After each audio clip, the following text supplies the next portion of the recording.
Ladies and gentlemen, Laughing Hyena recording artist Ron White.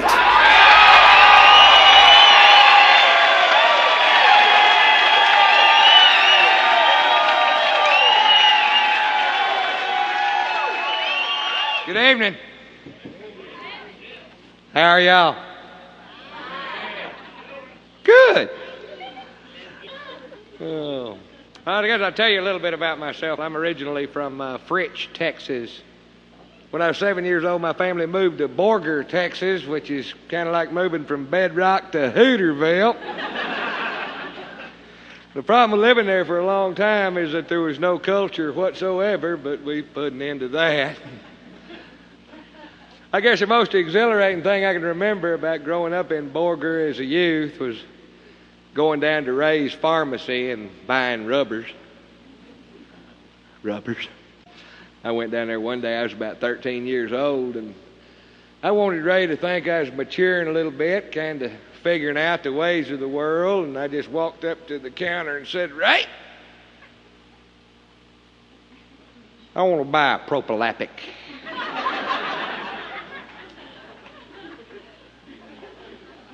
French tickler.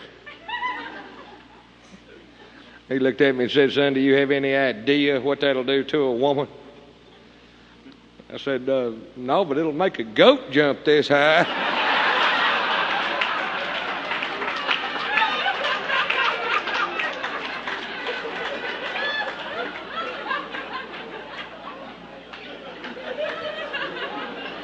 I went back for the high school reunion last year, and I was walking through the old classrooms, and they still had them piece of shit Bell and Howell movie projectors that they had when I was there.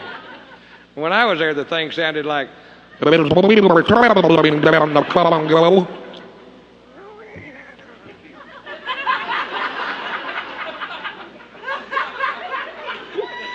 be better educated today if I could understood what the fuck they were talking about. You know, I was always in trouble because I never paid attention. The teacher would always come back in the classroom and say, "Okay, Ron, you want to tell this class exactly what river they were traveling down?" What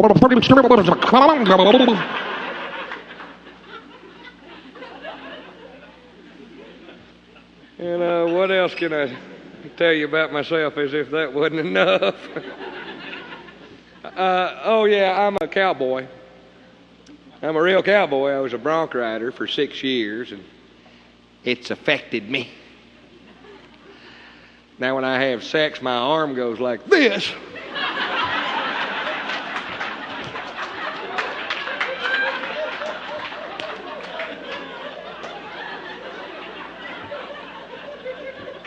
And there seems to be some dispute between the wife and I whether or not I'm staying on that full 8 seconds. So we got the timer and buzzer and set it up right there in the bedroom. Feel like I taught her the meaning of the phrase most of the time. Would have been all the time, but she won't let me tie that rope around her waist anymore. She hates it when I spur her out of the chutes.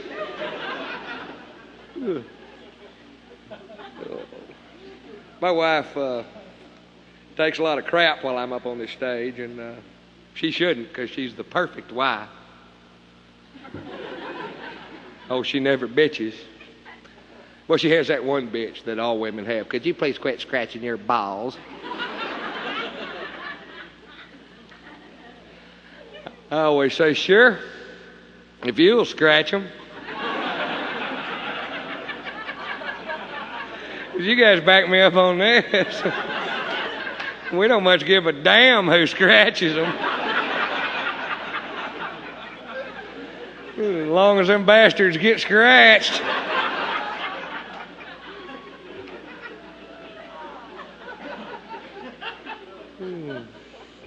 I hear a lot of, "Well, Ron, you're a pretty good-sized old boy. Guess the little woman's a good cook." Bullshit. Oh, it got a little better when she figured out that smoke alarm's not a timer.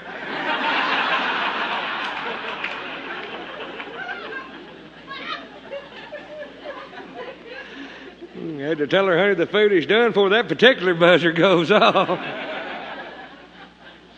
It was real bad when we first got married. The first meal she cooked in our new house, I couldn't eat it. I give it to the dog. He starts licking his butt.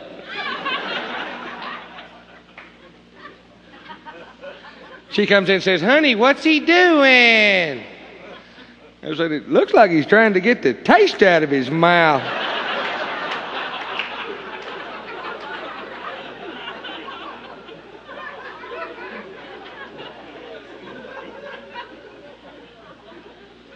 Y'all mind if I smoke? Yeah. Fuck you.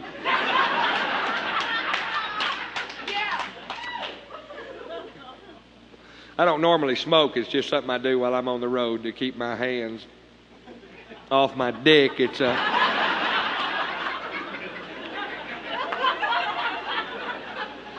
oh.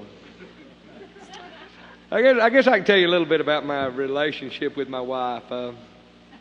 We have been in a what is it, just one person? Monotonous relationship.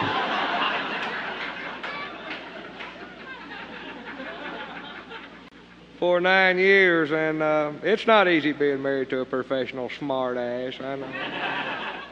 And we have fights, but we get along okay. We just have a tendency to have fights, but we have fights over little bitty things, and then we end up saying things and doing things that later on we wished we hadn't have said, done. I'll give you an example. My wife and I had a real bad fight one night, the one about the thermostat. And she went outside and cut the tires on my pickup truck.